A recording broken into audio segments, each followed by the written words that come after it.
What's up, people? How you doing? It's me, Ben. I just rewatched the videos that I did like years ago about when I had cancer when I was 28. I'm 34 now. And this needs to be seen by everyone who meets me now, everyone who's looked at my YouTube channel, my Facebook page, who's followed me through my trip through Europe.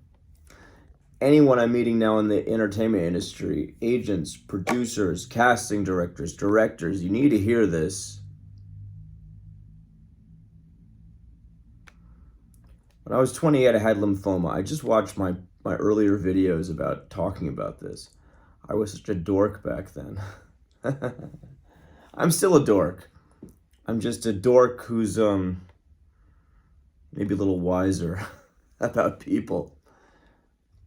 Maybe a dork who's able to tame some of their dorkness.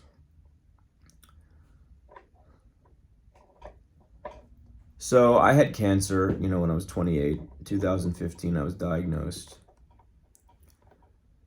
I had lymphoma. I had two gigantic bowling ball sized tumors in my chest. I had one of the rarest cancers ever. It's called gray zone lymphoma. I had one of the most radically intensive chemotherapy regimens you can possibly have. It was called EPOCH-R, which stands for, it's an acronym for each of the drugs that I had.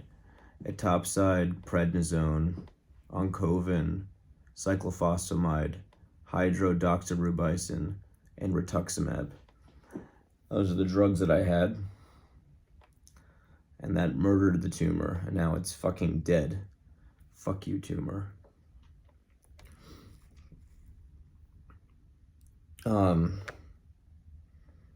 It was a horrific experience.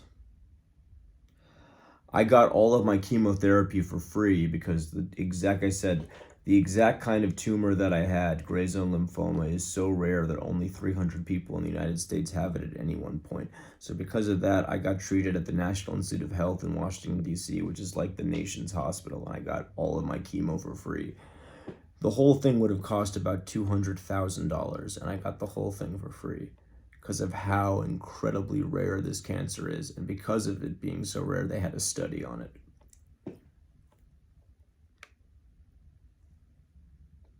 8 months before I was diagnosed, I saw 6 doctors who didn't know what the fuck was going on with me. I had the most intense skin itching that you can possibly imagine. And it turned out I had bowling ball sized tumors in my chest. Now,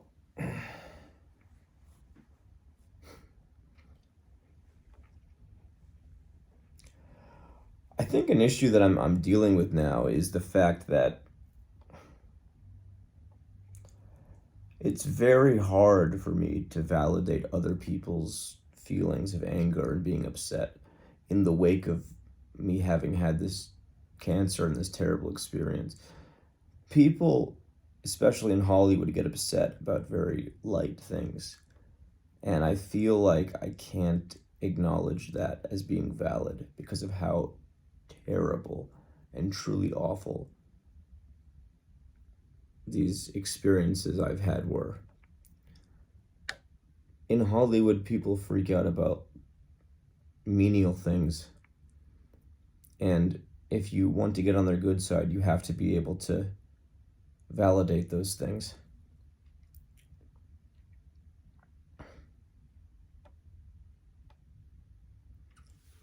So it's difficult to validate things when I've gone through things that are so terrible that most people probably will never experience something like that. It's difficult for me to talk about it. It's such a terrible, horrific experience.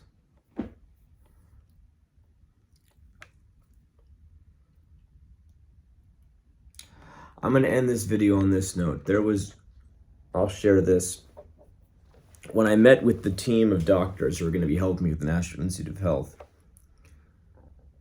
they took me into a room, and there's about 8 of them, well, 2 were the main doctors, and the other 6 were kind of like their assistants.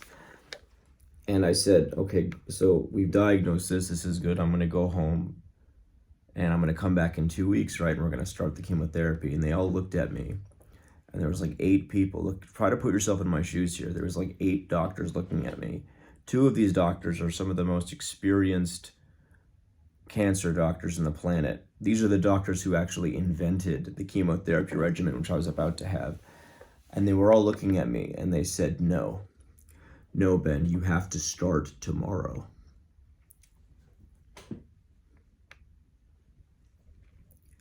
And I think you know what that means. It means they all knew how serious and advanced this cancer was, and they thought there was a decent chance I wouldn't make it 2 weeks. You have to start chemo tomorrow. And I remember this. I remember them all looking at me, and I remember the look on their faces of, this is extremely serious. You have to start chemo tomorrow. I don't think most people ever experience something like that. It was just one of the most intense things I've ever felt. First, there was actually getting diagnosed with it. Then there was a team of probably the 8 most practiced people in the planet with dealing with this type of cancer, and they were all looking at me like, you could likely die in the next couple days unless you start this cancer chemotherapy regimen now, as soon as possible, tomorrow.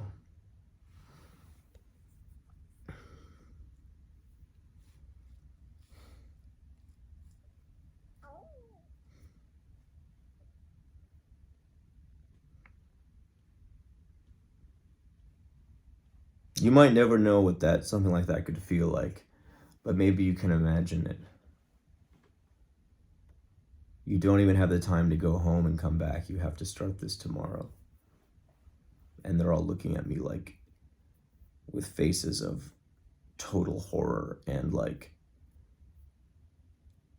you could die at any time because these masses in your chest are so big that they're destroying your body's ability to live.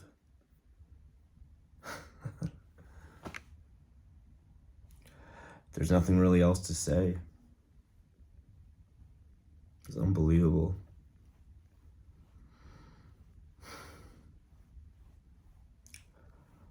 More in the next video.